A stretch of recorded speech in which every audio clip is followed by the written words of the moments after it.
Entonces comenzamos, ¿no? Y buenas tardes, bienvenidos. Justo a esta actividad de mujeres gobernantes en el antiguo Perú, ¿no? En los Andes. Y para eso tenemos a un gran invitado desde Perú hoy, en Semana Santa, a Rafael Aita, más conocido en Perú y en el mundo social como Capitán Perú, ¿verdad? Así es, gracias, muchas gracias, encantado de acompañarlos el día de hoy.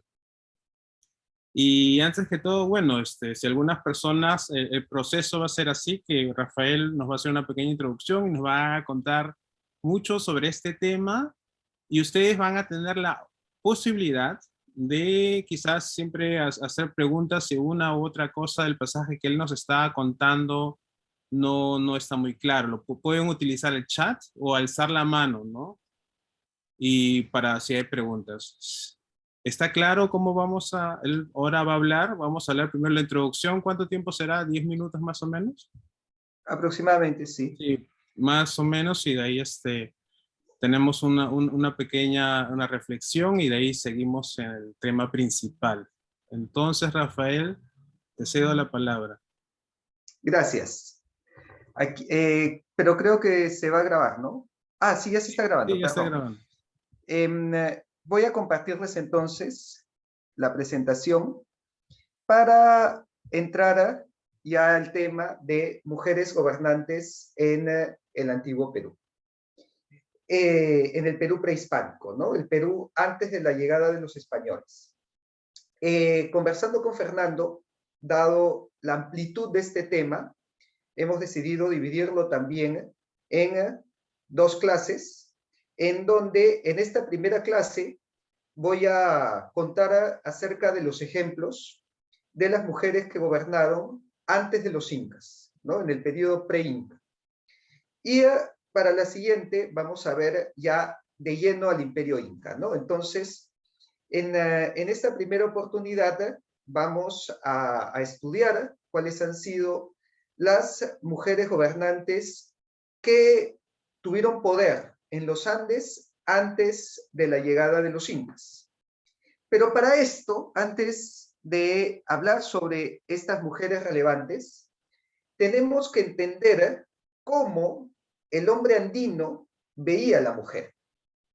Y en ocasiones eso es más difícil de lo que parece, porque tenemos que recordar que las culturas andinas no tuvieron ninguna influencia externa, a diferencia de las europeas, ¿no? Que las europeas sí tuvieron contacto con culturas del África, con culturas de Medio Oriente, incluso con culturas del Asia, en donde esta comunicación les permitía intercambiar conocimiento, intercambiar incluso tecnología.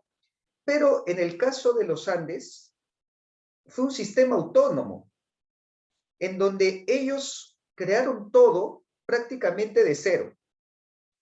Y para nosotros es difícil entender eso, porque muchas veces nosotros lo miramos con nuestra visión occidental. De hecho, los mismos españoles, cuando llegaron al Perú y recogieron las crónicas, lo hicieron también bajo su visión europea. Pero la cultura andina tiene elementos que la diferencian. Y aquí ponemos los principales elementos que nos va a permitir entender un poco, por lo menos, la cultura andina y luego acercarnos al papel de la mujer, al rol de la mujer dentro de esa cultura. El primero de estos, y tal vez el más importante, fue el sistema dual. Las culturas andinas mostraron una fuerte inclinación por la dualidad. Hemos encontrado, esto lo vemos en la arqueología, en el ajuar, en las joyas, en las cerámicas, en los tejidos que nos dejan. Que la gran mayoría de ellos son como un espejo, muestran dos mitades que se reflejan a sí mismas.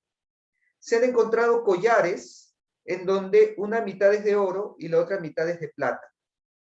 Dentro de su culto, ellos tenían siempre una dualidad, el sol y la luna, la luz y la oscuridad, el hombre y la mujer. Y esto se traducía en una reciprocidad. Todas las culturas andinas se basaron en la reciprocidad. De hecho, uno de los primeros, de las primeras imágenes, de las primeras iconografías que encontramos en los Andes, es un templo donde aparece una figura de dos brazos que se cruzan. Se le llama el templo de las manos cruzadas, porque aparece la figura así. Y esto se entiende como un símbolo de la reciprocidad, ¿no? Yo te ayudo, tú me ayudas. Yo te doy la mano, tú me das la mano, y los dos nos apoyamos. Y es por eso que las culturas andinas no tuvieron moneda. Esto también es importante rescatarlo. No tuvieron una moneda, porque toda su economía se basaba en la reciprocidad. Yo te ayudo, luego tú me ayudas. Cuando era época de cultivo, toda la comunidad llegaba a cultivar tu tierra. Terminaba y luego tú pasabas a cultivar con toda la comunidad la tierra de tu vecino. Y así cada uno se iban apoyando entre todos. Era un sistema basado en la reciprocidad. Esta reciprocidad no siempre era dual. O bueno, tenía este aspecto de dualidad, pero no solamente de dos. Muchas veces era una dualidad de 4. Esto se ha visto en muchos mitos. Por ejemplo, el mito de los hermanos Ayar, ¿no? Que eran 4 hermanos con sus 4 esposas, que las esposas también eran hermanas, ¿no? Entonces aquí se ve esta cuatripartición.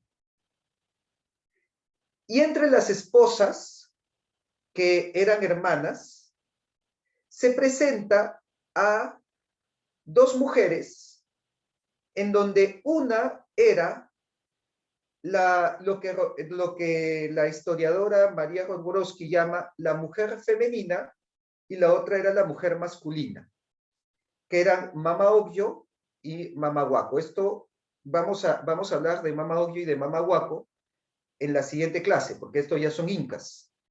Pero quiero rescatar este concepto de mujer femenina, mujer masculina, ¿no? Mujer femenina era la mujer que se encargaba del tejido, del bordado, de las tareas del hogar, de criar a los hijos. Y la mujer masculina era la mujer que se dedicaba a la guerra, era guerrera, manejaba armas, tenía tropas a su cargo, ¿no? Entonces, existía una relación de poder entre las mismas mujeres. La dualidad no se restringía a una dualidad hombre-mujer. También existían dualidades entre mujeres, y por eso había esta cuatripartición, ¿no? Entonces, esto también es importante entender para comprender que en el antiguo Perú podían existir mujeres que cumplían el papel de esposa, el papel de criar a los hijos, el papel de hacer tejidos, bordados y tareas de casa.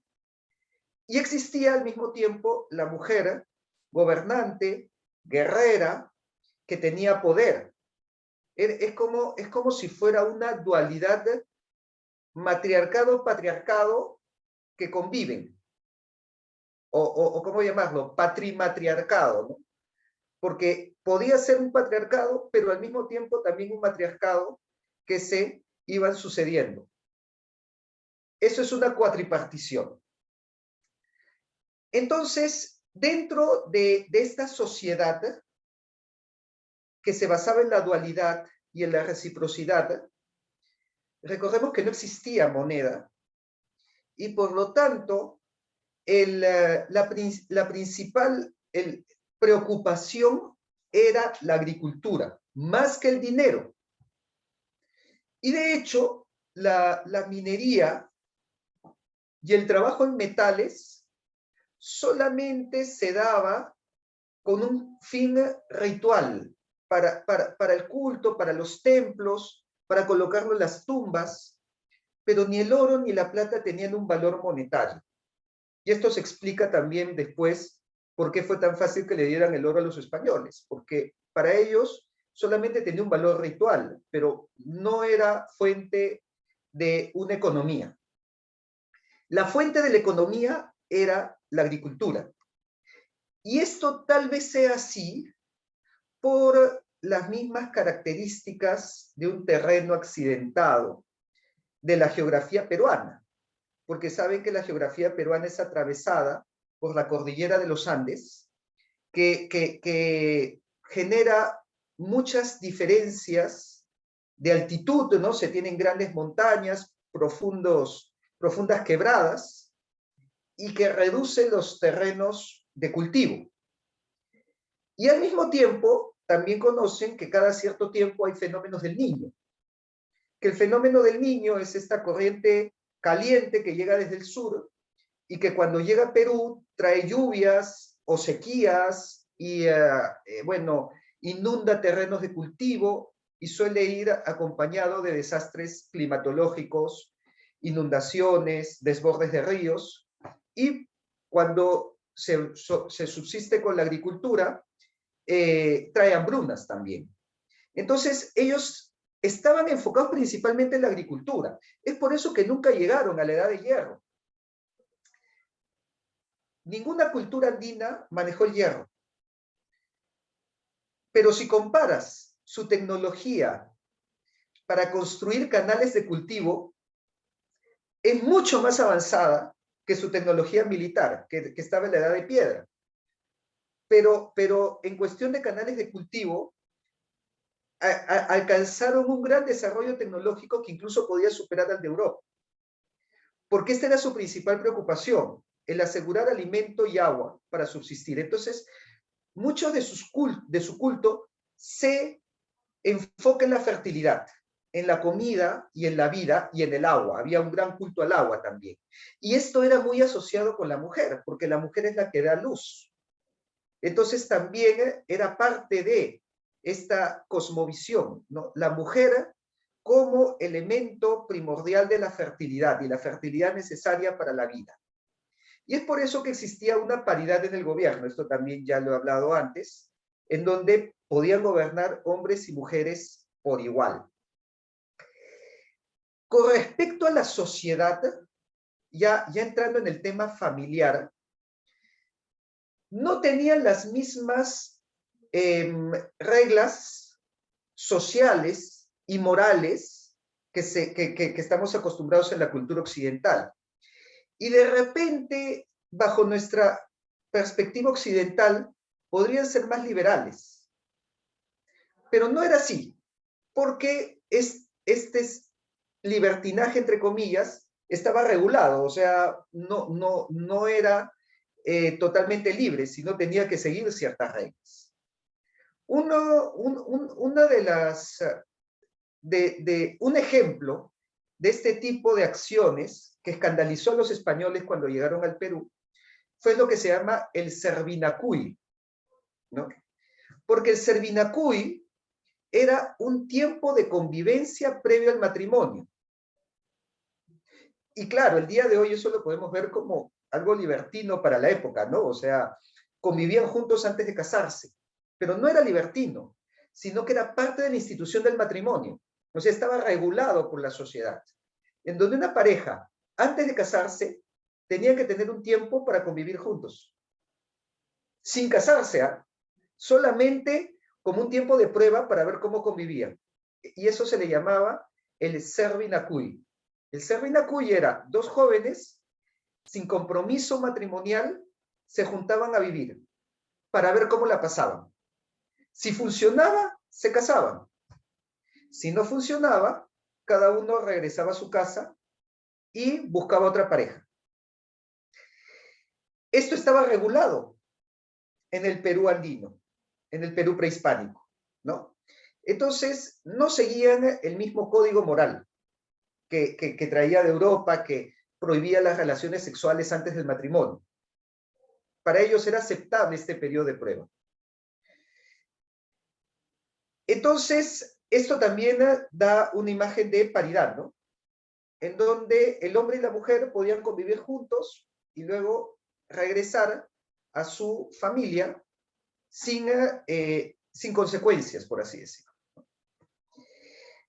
Entonces, es una forma diferente de entender la familia. Y de hecho, tenían una estructura familiar distinta. Y una estructura familiar que estaba dada por la mujer también. Pero acá sí hay que diferenciar al pueblo de la nobleza. Porque el pueblo, o sea, el runa, que era el hombre común, estaba obligado a la monogamia. O sea, después del Servinacuy, después del periodo de prueba, si se casaba, ahí sí, una esposa de por vida, y si tenía otra esposa, pena de muerte, lapidación. El adulterio estaba severamente penado, ¿no? Tú antes del matrimonio sí podías probar, pero después del matrimonio, ahí sí ya no, ahí ya te casaste, si sacabas los pies fuera de tu casa, era pena de muerte. Así que el hombre y la mujer unidos en matrimonio de por vida, porque consideraban al matrimonio como la base de la sociedad. Entonces ya ven que no era tan libertino como le pareció a los españoles cuando llegaron, ¿no? Sí se valoraba la fidelidad, ¿no? Y la monogamia. Pero no era así para la... No. Ana pregunta, ¿no? ¿Cuánto tiempo demoraba el Servinacuy? Entre 3 y 6 meses, más o menos. Era un periodo entre 3 y 6 meses. No era mucho tampoco, pero es lo suficiente como para ver si puedes convivir con la persona, si puedes vivir una vida en común, ¿no? Sin problemas. Entonces, en la nobleza, el noble sí podía tener varias mujeres.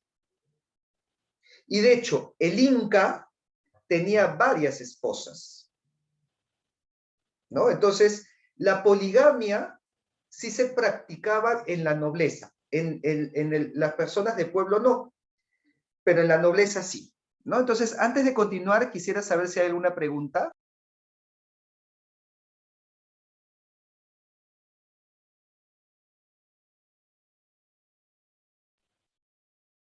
Todo claro, ¿no? Habían algunas preguntas sobre el audio, ¿no? Bueno, yo sí te puedo escuchar. Quizás puedas preguntar si el amigo Jorge Caballero te puede escuchar. A ver. A ver, confírmenme si todos me están escuchando. A ver. Sí, ¿no? No hay problema, ¿no? A ver. Sí, me dicen que todo bien. ¿No? Entonces, el Inca tenía varias esposas y por lo tanto, el lazo familiar se daba por cada una de estas esposas. Entonces, eso es algo que nos es difícil de entender para nosotros, porque los hermanos de padre, si tenían distinta madre, pertenecían a distintas familias. Y eso es lo que se llama la panaca. La panaca es como la familia por el lado materno. Tu familia era tu familia por el lado materno, no por el lado paterno, porque por el lado paterno el Inca tenía 200, 300 hijos. Entonces, para ordenarlos, la familia se daba por el lado materno. Y acá también está el papel de la mujer, que definía la familia en el incanato, o sea, definía la panaca, porque tu familia era la familia materna, era la familia de la mujer, ¿no? Entonces, esto nos da una pequeña introducción, una pequeña idea de lo que era la mujer en la cosmovisión, ¿no? En la cultura de la época y obviamente también en las creencias, ¿no? En las creencias, pues nos ha llegado que en los Andes se rendía el culto a la Pachamama, que vemos acá, ¿no? En la figura superior, en la foto superior. La Pachamama era la madre tierra, ¿no? Y bueno, el día de hoy pues se le identifica como el planeta Tierra, la madre tierra, el cuidar la tierra, ¿no? El día del planeta. Muchos lo llaman la Pachamama, como para evocar la cultura andina. Pero menos conocida es que junto a la Pachamama estaba la Mamacocha. La Mamacocha, que aparece en la foto de abajo, era así, la madre mar. Entonces, Pacha es tierra, Pachamama, madre tierra. Mamacocha, Cocha es el océano, el mar, o un volumen grande de agua. Entonces es la madre mar. También existía en la época, ¿no? Por lo tanto, existían un culto a personajes femeninos. Incluso una de las principales deidades, si no es la principal deidad, que vemos acá arriba en la Puerta del Sol, que es este famoso ícono del dios Huiracocha, que es este dios sosteniendo dos varas. Este famoso ícono de Huiracocha, que era pues como el dios principal en los Andes, se ha encontrado una contraparte femenina, porque se ha encontrado este telar que se muestra abajo, en donde también existe un personaje sosteniendo dos varas, pero es un personaje con rasgos femeninos, porque fíjense que tiene como una especie de vagina dentada, que al mismo tiempo hace la función de boca, ¿no? Porque esta parte central es como si fuera un rostro, donde los ojos representan los senos y la boca representa la vagina dentada. Entonces era una cosmovisión de ver a la persona en el rostro, ¿no? Bueno, un pensamiento muy abstracto, el día de hoy lo llamaríamos surrealista, pero que nos muestra esta parte, esta contraparte femenina de una deidad que siempre le hemos atribuido características masculinas, como es Huiracocha. Así que esta ha sido una introducción a cómo se veía la mujer en los Andes, dentro de la cosmovisión, dentro de la cultura, ¿no? Entonces, esta va a ser la primera parte, ¿no? La primera parte, vamos a continuar, Sí. y ya saben que en caso que exista alguna duda, alguna pregunta, pues pueden escribirla en el chat o me la hacen llegar para responderla, y también vamos a dejar unos minutos al final para responder preguntas, ¿no? Entonces, habíamos hablado del mito, ¿no? Habíamos hablado de los personajes femeninos en la mitología andina, pero ahora vamos a pasar del mito a la historia. Y aquí encontramos una figura que se encuentra en medio de las dos, que es este monolito, ¿no? Acá ven, perdón, voy a poner pantalla completa. Ven la foto superior derecha de un monolito de piedra que se encontró en Cajamarca. Pertenece a la cultura Pacopampa, que estaba en el norte del Perú, ¿no? Y abajo de esta figura he colocado el dibujo para que se vea más claramente, ¿no? Porque a veces en piedra no se distingue mucho. Y esta figura la hizo una cultura, ¿no? Que vivió entre el 1250 antes de Cristo y el 1 después de Cristo. Y es una imagen, ¿no? Como de una especie de diosa, ¿no? Que tiene unas alas junto a los pies, fíjense, ¿no? Junto a los pies tiene como las alas de un insecto, y además muestra un elemento que se ha visto en muchas culturas, que es la de la vagina dentada, ¿no? La vagina dentada representa una mujer procreadora, pero al mismo tiempo temida, ¿no? Una mujer, pues, que te puede desgarrar, ¿no? Una mujer de mucha ferocidad, pero procreadora, fértil, ¿no?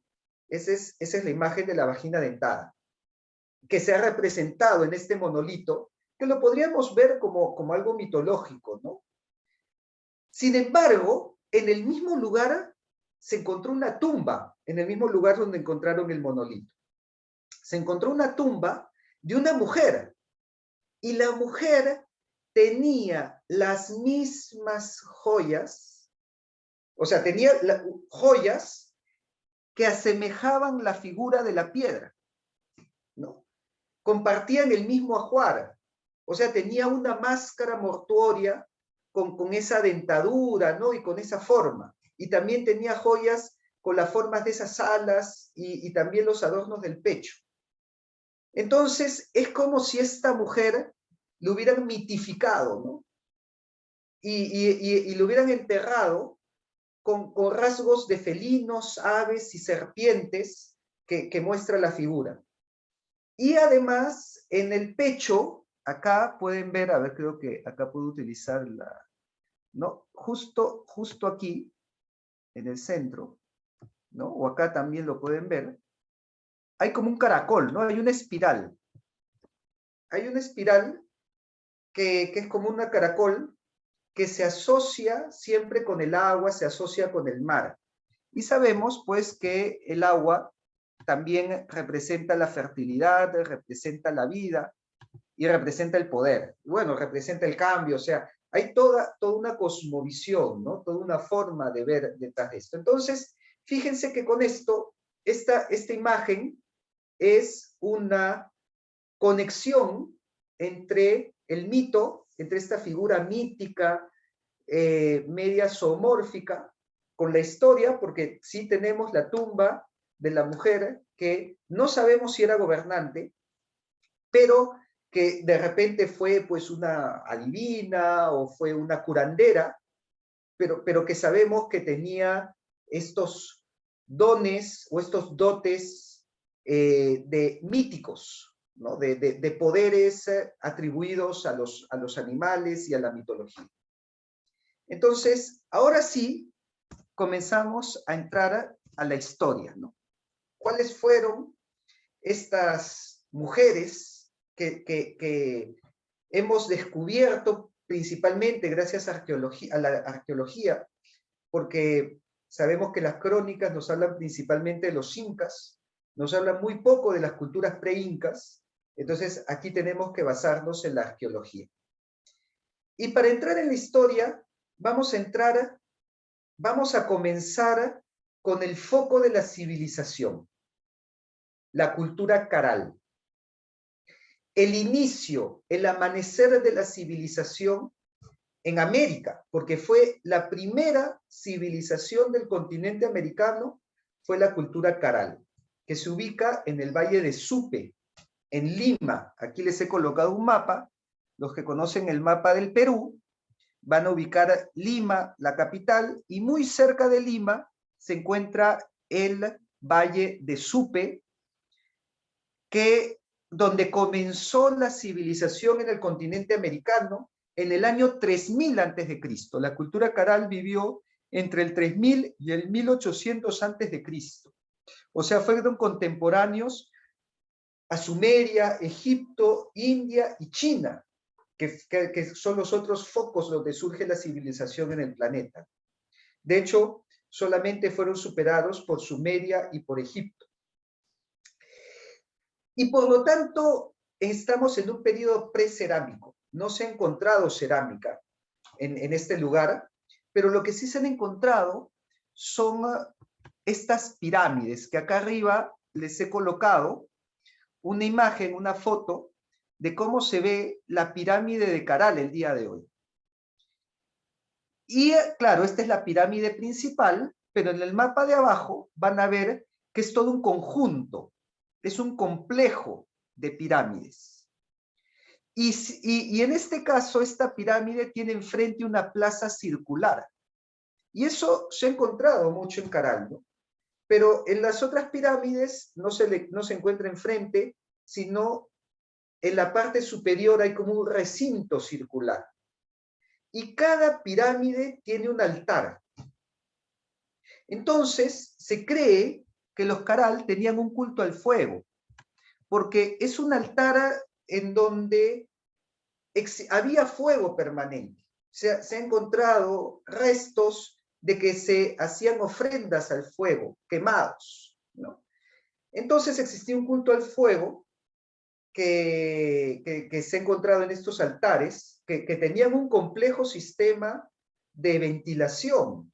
O sea, debajo del altar se han encontrado ductos por donde se soplaba el aire para alimentar el fuego, por lo que es muy posible que este fuego haya sido permanente, porque tenían canales de aire para alimentar el fuego y que no se apague día y noche. Y además, junto a esto, otra cosa que se ha encontrado son instrumentos como pequeñas flautas, cavadas en hueso, ¿no? Entonces, seguramente pues también tenían unas prácticas relacionadas a la música, ¿no? Y al fuego. Es lo que nosotros sabemos de los Caral. Y en el caso de Caral, la arqueología nos ha mostrado que encontramos mujeres que fueron también gobernantes, o por lo menos tuvieron acceso a la organización, a la economía, a la vida sociopolítica o a la religión, ¿no? ¿Qué es lo que hemos encontrado? Primero, acá hay dos estatuillas que se encontraron juntas, que representan un hombre y una mujer, ¿no? Estas fueron recuperadas en la zona de Miraya. Y por la vestimenta fueron individuos importantes.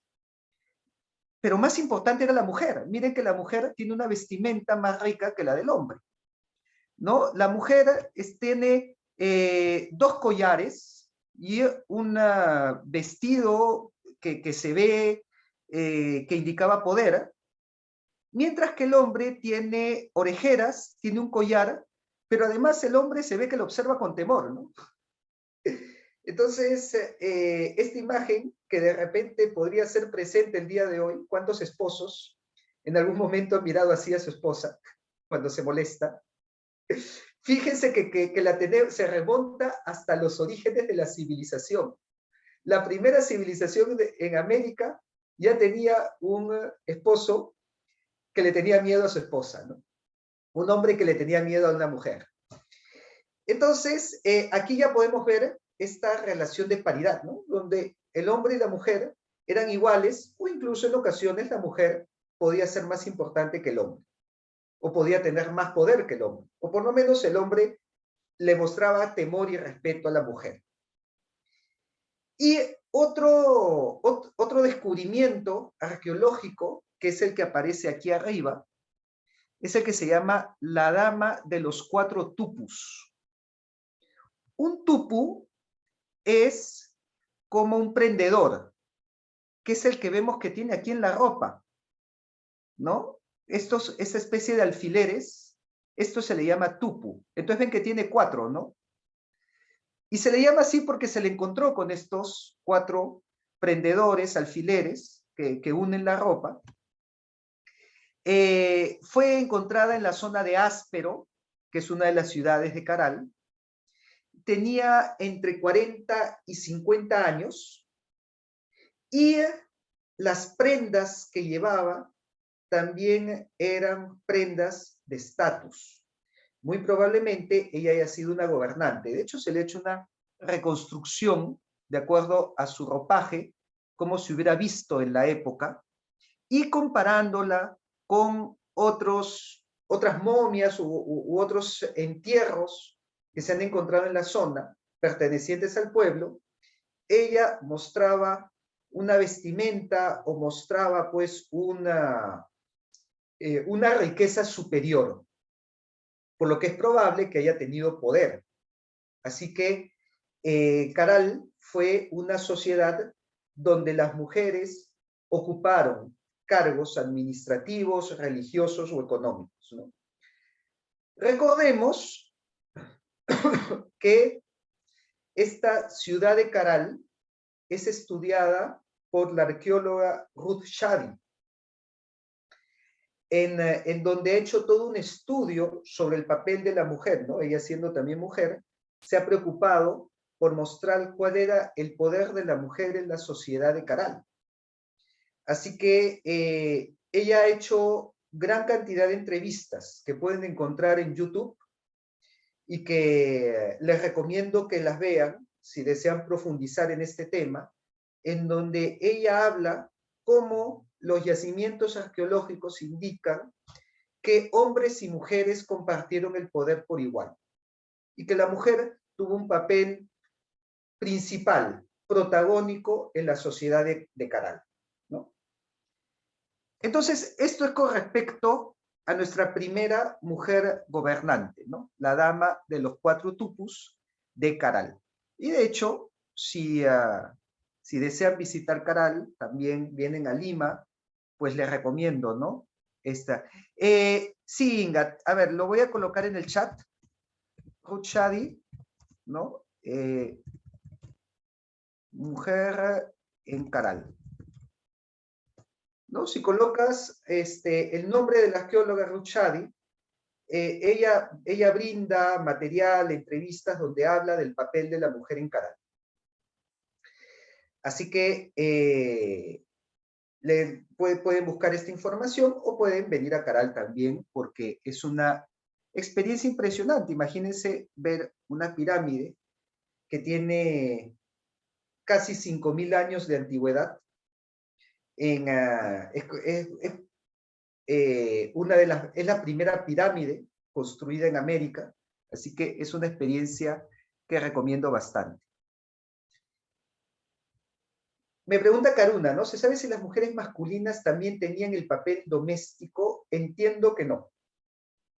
Pero ojo, sí tenían papel, o sea, de madre, porque estas mujeres tenían hijos, ¿no? Pero no hay evidencia que podamos ver que se dediquen a, o sea, papel doméstico tenían en el sentido de maternidad, pero que se dediquen a la textilería, a tejer como trabajo, no. Estaba diferenciado en ese sentido, ¿no? Ya vamos a ver, por ejemplo, más adelante, una mujer que sí se dedicaba puramente a la textilería, a tejer. Pero era importante, ¿eh? Pero se dedicaba a tejer. No tomemos otra vez, salgámonos de esa visión occidental, ¿no? En donde la textilería es visto como una actividad que no es tan importante para la sociedad, ¿no? Cuando no tengo nada que hacer, me dedico a tejer, ¿no? No, eso no era así en la época. De hecho, los textiles los hacían nobles, ¿no? Y era una actividad muy importante, era prácticamente como hacer una riqueza, ¿no? Era como la orfebrería, y de hecho los telares eran incluso más importantes que el oro. Así que tenemos que entenderlo desde esa visión. Bueno, acá tenemos otra mujer que fue, pero antes de pasar, no sé si hay alguna pregunta adicional o algo que les gustaría aportar. Y me atrevería a decir que se entendía en un contexto más ritual. Mucho de la guerra era ritual, por ejemplo. Y eso explica por qué gran parte del ejército eran músicos. Porque la música era un elemento ritual de la guerra, que les daba energía a los guerreros, ¿no? Entonces, tenían un aspecto muy ritualista de las actividades, ¿no? Muy bien. Vamos a pasar a otro personaje que era más, que ha sido más conocido, ¿no? que la dama de los 4 tupus, porque esta fue la primera evidencia arqueológica de una mujer gobernante en los Andes. La primera que se encontró. Y se encontró en la cultura mochica. La cultura mochica, que ocupa el valle del río Moche, en Lambayeque, y lo podemos ver aquí en el mapa, se ubica en el norte del Perú, entre los siglos segundo y séptimo de nuestra era. Fue también una cultura muy rica, ¿no? Hicieron una cerámica impresionante. Acá les he colocado un ejemplo de la cerámica mochica, ¿no? Ellos son famosos por hacer los huacos retratos.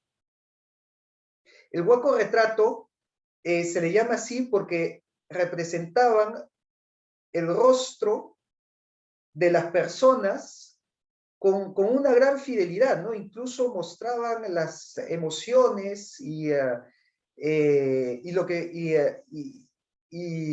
lenguaje no verbal de la persona en el momento, ¿no? Es un arte muy fino, los huacos retratos.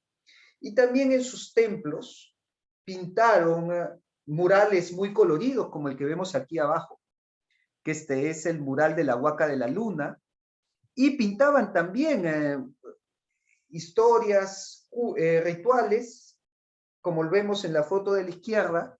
Entonces sabemos mucho de su mitología viendo las imágenes, ¿no?, de estos murales. Estos fueron los mochica. Y de hecho, los mochica hemos encontrado muchísimo en el norte del Perú. Muchísimos de su cerámica, de su orfebrería también. Sus joyas eran exquisitas. Y estas joyas las hemos encontrado principalmente en una tumba que se llama la tumba del Señor de Zipán. La tumba del Señor de Zipán es una tumba que se encontró intacta. Es una de las pocas tumbas que no fue sometida a saqueo. Y por lo tanto fue un descubrimiento arqueológico que solamente ha sido superado por el de la tumba de Tutankamón, porque se encontraron 600 piezas de oro en la tumba del Señor de Zipán. O sea, se ha construido todo un museo solamente con todo el oro y las cerámicas que se han encontrado y los cuerpos que se han encontrado, porque se encontró al Señor de Zipán y se encontró pues a su esposa, a sus hijos, a su sacerdote, a su guardia personal y a su perro, porque se mandó a enterrar el Señor de Zipán con su perro. O sea, se murió él y los enterraron a toda la familia con él. Y al perro también lo enterraron junto a él, ¿no? Entonces, se ha hecho un museo y en el museo también pueden encontrar ahí al perro a los pies del Señor de Zipán. Así que tenemos mucha información sobre los mochica.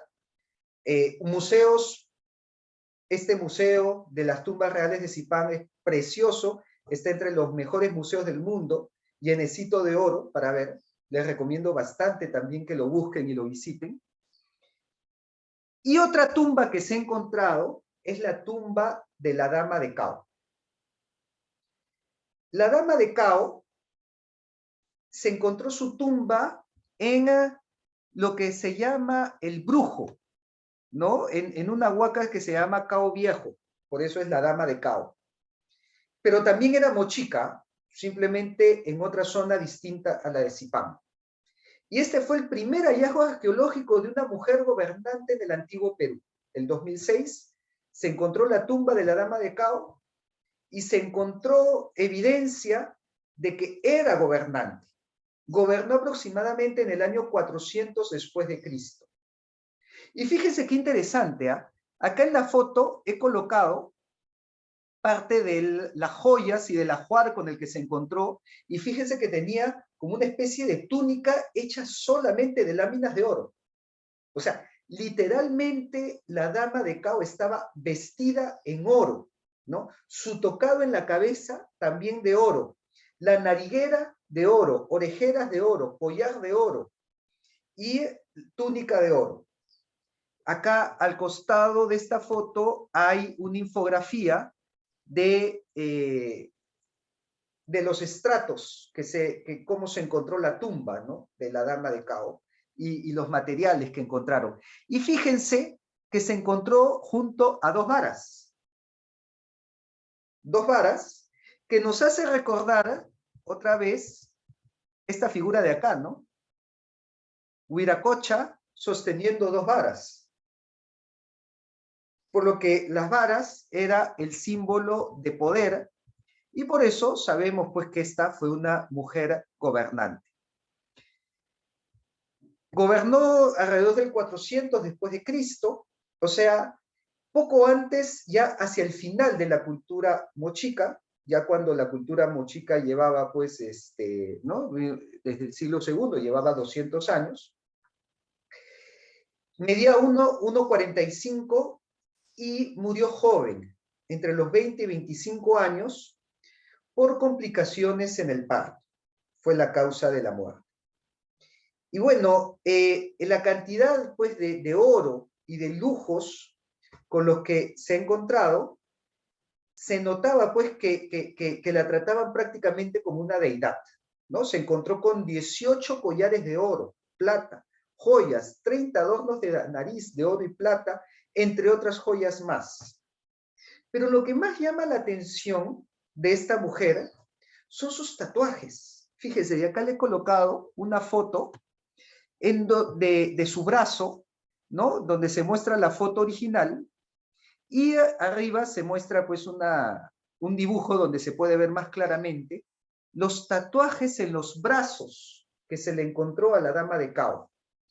Estos son tatuajes que muestran serpientes, arañas, cocodrilos, monos, jaguares, abejas y mariposas.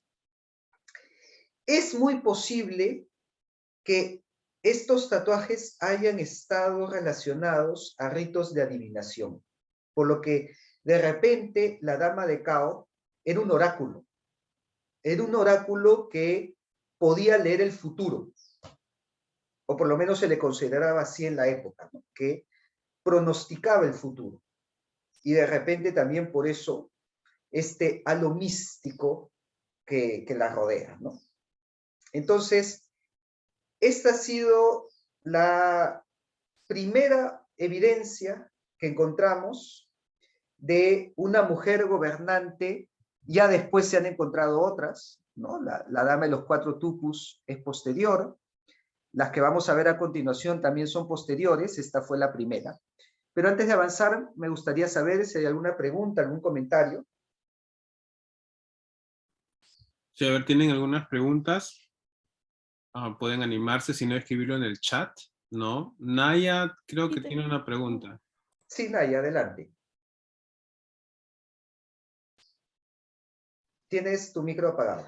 Sí, sí, gracias.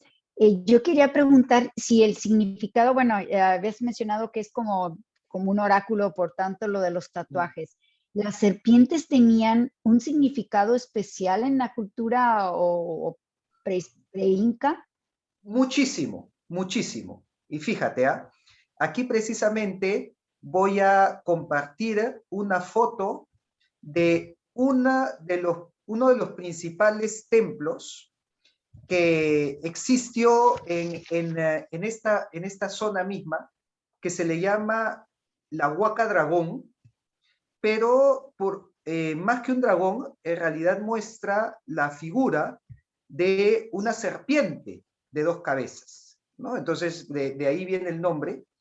Entonces, aquí precisamente voy a compartir esta foto que tengo acá.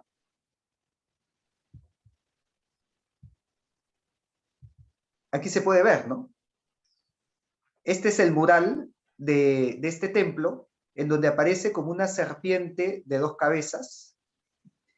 Dicho sea de paso, pues si vemos toda la pared en su totalidad, es también un arte muy impresionante. Aquí voy a mostrar una foto en donde se ve de más de lejos para que podamos apreciar todo lo que significa, ¿no? Este templo, ¿no? Acá se ve que ha sido tallado incluso sucesivamente esta figura, ¿no? De la serpiente en las 2 cabezas.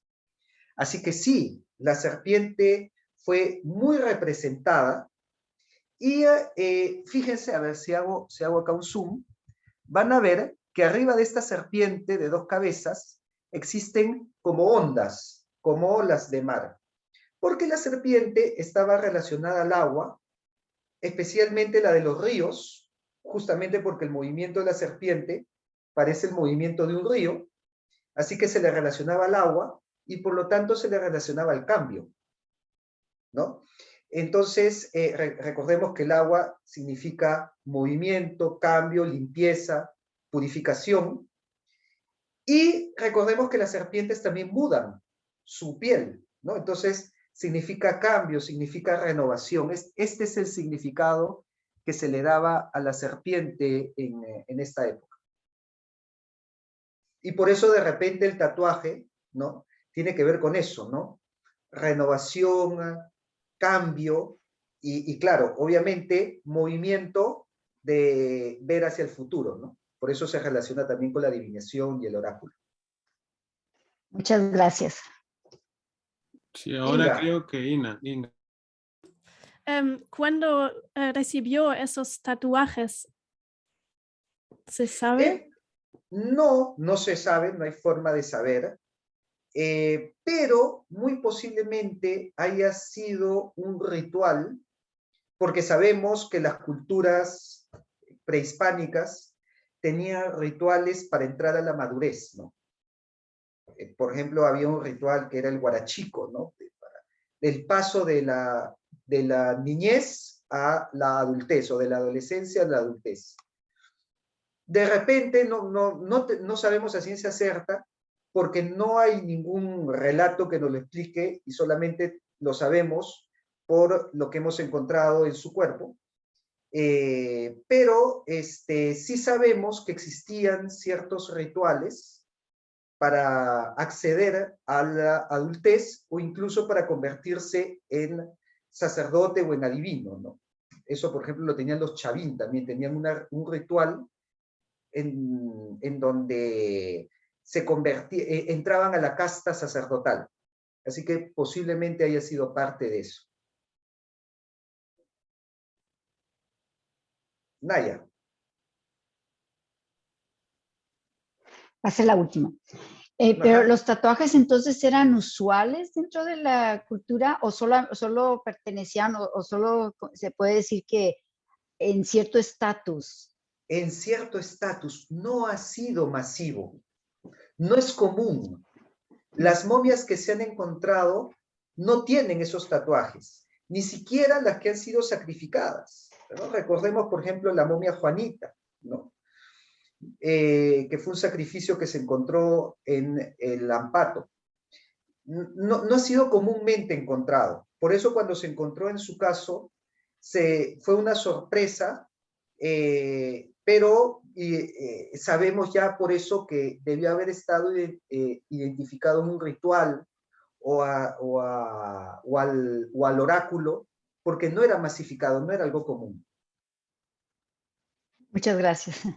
Uh-huh. Ya, Gracias. perfecto. Sí, Rafael, solamente una última curiosidad antes de que Ajá. vayamos a la siguiente gobernante. Ajá. El concepto de la crianza, porque estamos hablando mucho, porque ¿cómo era la crianza de los niños, no? Porque Sí. imagino que en el antiguo Perú era distinto a los conceptos occidentales que tenemos ahora. Así es. Y bueno, ese es un tema que voy a desarrollar más con los incas, porque la información que tenemos sobre la crianza nos viene de los incas. Pero puedo adelantar que tenían una crianza muy rigurosa, ¿no? Se sabe que en el caso de los incas, las mujeres no cargaban a sus hijos para darles de amamantar, porque decía que esto los malacostumbraba, los volvía engreídos. Entonces colocaban al hijo en el suelo y la mujer se colocaba encima del hijo para que pueda amamantar. Y conforme iba creciendo, la mujer se iba alejando para que el hijo también aprenda a incorporarse, a gatear para buscar su alimento. O sea, desde esa edad ya los estaban formando para las dificultades de la vida, ¿no? Así que hacían mucho énfasis en una crianza que desde bebés incluso puedan llevarlos a enfrentar dificultades y no acostumbrarse a una vida cómoda, por así decirlo. También se sabe que uno de los rituales que tenían era el del primer corte de cabello. El primer corte de cabello implicaba un ritual en donde en ese momento se le ponía el nombre al bebé, ¿no? Entonces, es otra concepción muy interesante, también muy rica y con mucha lógica, Y bueno, ya voy a profundizar en eso la próxima clase, porque ya eso es propio de los incas. Entonces, continuamos con la siguiente mujer gobernante. En este caso, ella perteneció a la cultura Wari, que muchos llaman el imperio Wari. Fíjese la extensión que alcanzó, ¿no? Por eso se le llama que junto a los incas podría considerarse como un imperio andino. Y se desarrolló después de los Mochica, entre los siglos 7 y 13, y ellos se enfocaron mucho en formar una civilización. Y por eso construyeron grandes caminos y centros administrativos que articulen, que integren todo este vasto imperio. Es más, se dice que los incas construyeron sus caminos inspirándose en lo que habían hecho los Wari. Los Wari sirvieron de mucha inspiración para los incas, en su forma de construir y en su organización. Es más, incluso se podría decir que los Wari ya conocieron la división del trabajo, porque estos centros administrativos Wari se ha identificado que estaba dividido de acuerdo a la división del trabajo, ¿no? Porque se ha encontrado una zona para los orfebres, una zona para los artesanos, para la cerámica, otra zona para los tejedores de textiles, y así, o sea, aplicaron una división del trabajo en sus centros administrativos, ¿no? Entonces, acá podemos ver, por ejemplo, algunas de sus construcciones que hicieron, que nos han dejado hasta el día de hoy, y también los caminos sobre los cuales se construyó el gran camino inca. Podemos ver su cerámica. La cerámica muestra mucho a este dios de las dos varas, a este Huiracocha, que ya habíamos hablado antes. Los Wari, tal vez junto con los Tiahuanaco, fueron los que más han representado a este personaje que lleva dos varas. Y vemos también en su cerámica que le gustaban mucho los colores, ¿no? Fueron muy polícromos. Su cerámica es muy colorida, al igual que sus telares. Su ropaje, acá por ejemplo arriba encontramos un fardo Wari. Y vemos un ejemplo de sus ropajes también muy coloridos, muy adornados. De hecho, ellos también utilizaron estos diseños geométricos que el día de hoy identificamos con los incas, ¿no? Pero que en realidad los Wari ya los usaban desde antes. Y en la cabeza, bueno, de repente en la foto no se ve bien, pero solían usar un gorrito de 4 puntas, también lleno de adornos y de figuras geométricas, ¿no? Entonces, estos fueron las características del imperio Wari, que se desarrolló en la zona de Ayacucho. Ayacucho queda junto a Cusco, o sea, los incas, si bien los incas comenzaron después de los Wari, los incas pues tuvieron mucha cercanía, o sea, se desarrollaron en una zona que se encontraba al costado de lo que había sido la capital Wari, que fue en Ayacucho, y bueno, desde Ayacucho se expandió a toda la sierra y costa de lo que es el día de hoy Perú, ¿no? Y lo que hemos encontrado, pero en la zona de Lima, es esta mujer. Esta mujer que se le conoce como la reina de Huarmey. Huarmey es una zona que está 280 kilómetros al norte de Lima, en un lugar que se le llama el Castillo de Huarmey, que es un complejo arqueológico de los Wari. Y se han encontrado un montón de momias. 63 personajes de alto linaje. Y de los 63, 58 fueron mujeres nobles, ¿no? O sea, tuvieron pues un matriarcado poderoso. Y se encontró esta momia, esta tumba que vemos en la foto inferior. De esta manera, ¿no?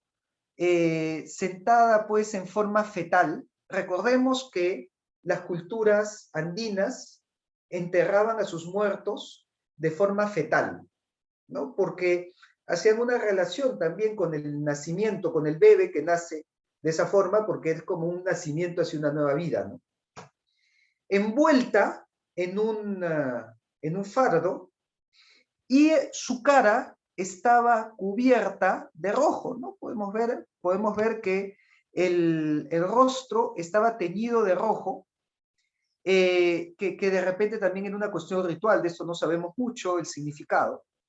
Y también estaba adornada con muchas joyas de oro, finos tejidos, por lo que nos hace pensar que fue una reina, fue una gobernante, ¿no? Se le llama la reina de Guarmey, por eso.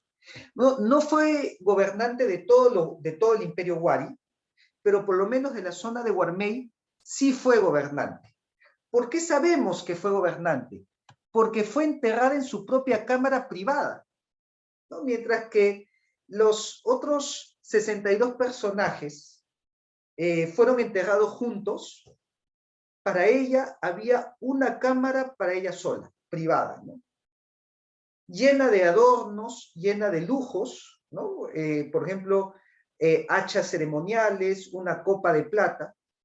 Entonces, esto nos da que pensar que ella fue gobernante, ella tuvo un estatus mayor que los otros 62 nobles que fueron enterrados en conjunto. Pero además hay algo curioso, ¿no? con la reina de Guarmey, y es que se ha utilizado su momia utilizando técnicas de simulación y técnicas digitales para reconstruir su rostro, en base pues a su cráneo. Y también utilizando a personas del lugar, ¿no? O sea, se utilizó también patrones de personas que viven en Guarmey. Incluso dicen que para el pelo utilizaron pelo de personas que vivían en Guarmey, y finalmente reconstruyeron su rostro hasta llegar a este busto que tenemos acá en la figura superior. Entonces, así debe haber sido el rostro de la reina de Guarmey. Ha sido reconstruido digitalmente, y de hecho vemos un rostro típicamente andino, y tiene también la particularidad de tener las orejas horadadas. Fíjense que las orejas tienen una especie de arete en el lóbulo que hace que el lóbulo sea más grande. Esto se hacía también en la época. Y de hecho, mientras más grande era el lóbulo de la oreja, más importancia tenía el noble. Cuando llegaron los españoles, encontraron que la nobleza tenía esos lóbulos grandes. En el caso de los puestos más altos, se dice, las crónicas dicen que el lóbulo de la oreja le llegaba incluso hasta los hombros, imagínense, o sea, tenía unas orejazas hasta acá. Y es por eso que los nobles incas fueron llamados por los españoles como orejones. ¿Por qué hacían esto? Porque cuando se tomaban prisioneros, digamos, un enemigo tomaba un prisionero, al prisionero se le despojaba de todas sus joyas, de todo su lujo. Y esta era una forma de reconocer a un noble, aunque le hayas quitado todo el lujo, lo reconocías por las orejas grandes. Y el tamaño de las orejas te decía qué tan alto rango tenía, ¿no? Entonces, bueno, se le ha colocado este detalle a la reina de Guarmey, que como gobernante también debió haber tenido estos grandes lóbulos, que se hacían periódicamente. Anteriormente había hablado del rito de la mayoría de edad. Junto a la mayoría de edad se perforaba el lóbulo. Eso era parte del rito. Era la primera perforación y se colocaba un pequeño pendiente. Conforme iba pasando el tiempo, se iba colocando un pendiente más grande, más pesado, que vaya jalando más el lóbulo y así poco a poco se iba estirando. Esa era la forma, ¿no?, de realizar esta perforación, que era una señal, un signo de los gobernantes, de los nobles de la época, ¿no? Así que esta fue la reina de Guarmey. Y bueno, antes de pasar a nuestra última gobernante, no sé si hay algún comentario, alguna duda sobre esto.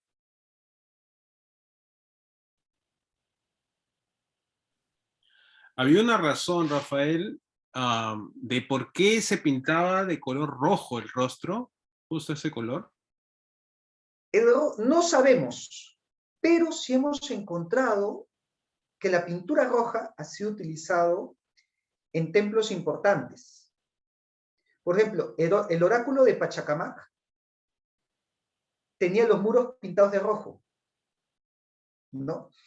Y el primer mural pintado de América, que queda en Chiclayo, también en Lambayeque, en una huaca que se llama Ventarrón, son los murales pintados más antiguos de América. Tienen un mural pintado de rojo, blanco y rojo, como la bandera peruana, ¿no? Casi como si lo hubieran predicho. Entonces, sí, el rojo tenía un significado que desconocemos porque no ha sido recogido, pero que se ha encontrado en lugares sagrados.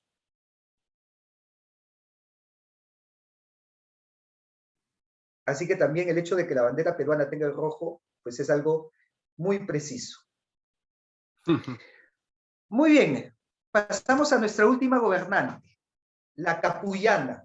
Y de la capullana sabemos más, ¿no? Sabemos más porque la capullana, a diferencia de las anteriores, ¿no?, la dama de los 4 tupus de Caral, la dama de Cao, Moche, y la reina de Guarmey Huari, todas ellas, sus culturas se habían extinguido para cuando llegaron los españoles. Entonces, solamente tenemos las momias, que lo que sabemos lo recogemos de ahí.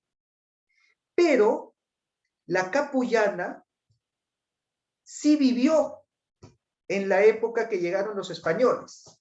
Así que sí tenemos testimonios escritos sobre quién era. Porque la capullana era la gobernante de los tayanes. La cultura tayán fue una cultura muy pequeña. Miren, fíjense el espacio que ocupó con respecto a los huari, ¿no?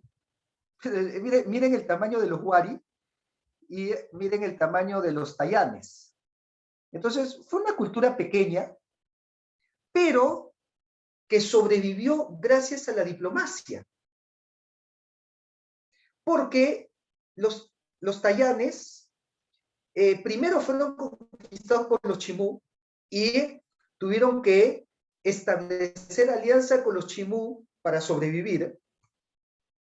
Y luego de los chimú llegaron los incas. Y también tuvieron que hacer alianza con los incas para sobrevivir. Y luego de los incas llegaron los españoles y también hicieron alianza con los españoles para sobrevivir. ¿Y quién hacía estas alianzas? ¿Quién era esta maestra de la diplomacia? La famosa capullana. La capullana era una cacica, una curaca de los tayanes, quien manejó muy bien la política con otros hombres, ¿no? Con el Inca, con el Chimocámac, que era de los Chimú, y con los españoles. El nombre de capullana es muy controvertido, ¿no?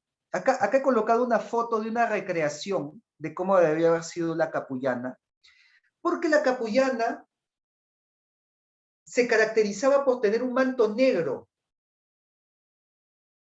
que la cubría por entero a modo de capullo. Entonces, siempre se ha creído que el nombre de capullana viene de los españoles, que la vieron con ese manto negro como un capullo y la llamaron así, capullana. Y de hecho, hay unos mantos así en España que también se les llama de la misma manera.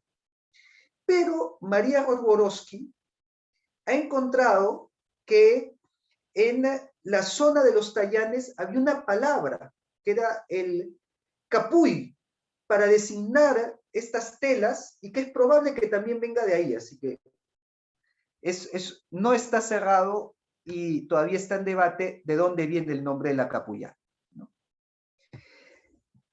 Pero sabemos que era característico este traje negro. Y la capullana tiene una particularidad que la había mencionado al inicio en la cosmovisión andina. Es de los poquísimos casos en la historia universal en donde se practicaba la poliandria. ¿Qué es la poliandria? La poliandria es lo contrario de la poligamia. La poligamia es un hombre que tiene muchas esposas, como el Inca. El Inca practicaba la poligamia, porque el Inca tenía muchísimas esposas. Bueno, la capullana practicaba la poliandria, porque era una gobernante mujer que tenía muchos esposos. Ella tomaba a varios esposos.